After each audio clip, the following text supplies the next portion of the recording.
Anyone who's ever stood in a checkout line has experienced it. Rows of candy bars, gum, mints, and small snacks, lined up right where you're waiting to pay. But here's the thing. This isn't accidental store design. It's a deliberate retail strategy, one rooted in psychology, sales data, and decades of merchandising research. So why do stores put these products right at the checkout? And how does such a small space generate so many sales? Most shopping trips start with a plan, a grocery list, or a specific item you need. But research into consumer behavior shows that many purchases are unplanned.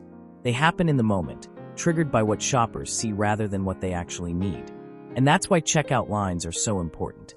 They are the last physical touchpoint before a customer completes the transaction, making them prime real estate for capturing those final impulse purchases. Unlike the main aisles, where shoppers can avoid distractions by using a shopping list or headphones, the checkout line is different. Customers have to stop and wait. They may be bored, with nothing else to do. Retailers use this waiting time to their advantage. As shoppers look around, their eyes naturally notice the small, colorful, and familiar products placed nearby. These items are designed to catch attention, and sometimes trigger an impulse purchase. Checkout items are almost always priced low: a $1 to $3 candy bar, a pack of gum, or a small bag of chips. And that's intentional. After spending money on a full cart of groceries, an extra $1 or $2 barely feels like a real purchase decision. The psychological barrier to adding one more small item is minimal compared to earlier in the shopping trip. By the time you reach the checkout, spending already feels normal, and that tiny extra purchase can slip into your cart almost without a second thought. These items are small, easy to grab, and placed right at eye level or within easy reach. Bright packaging and familiar brands, like chocolate bars, mints, and gum, make the choice almost effortless. There's no need to think, compare, or research. The customer already knows the product, so it's an easy impulse purchase.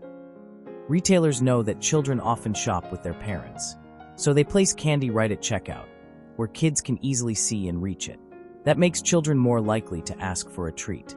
And for a tired parent, saying yes can be the easiest way to keep the peace and move the line along faster.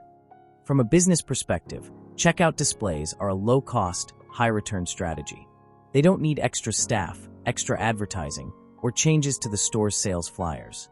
Yet they can encourage customers to spend just a little more. And when that small increase happens across thousands of transactions every day, it can turn into significant additional revenue. Modern retailers use point-of-sale data and shopper analytics to constantly test which snacks perform best at the checkout. Brands often pay for premium shelf space at the register, sometimes called slotting fees. So, the products you see at the checkout aren't placed there randomly. They're carefully chosen based on data, showing what sells best in that specific store and location. The placement of candy and snacks at checkout counters is far from a coincidence. It's a carefully engineered retail tactic built around psychology, timing, and profitability. When customers are waiting in line, stores use that moment to capture their attention. Small, affordable price points also make it easier for shoppers to make impulse purchases. And with data helping retailers choose which products perform best, every item at the checkout is carefully selected. In just a few idle seconds, stores can turn waiting time into extra sales. It's a small but powerful example of how much strategic thinking goes into even the most ordinary parts of the shopping experience.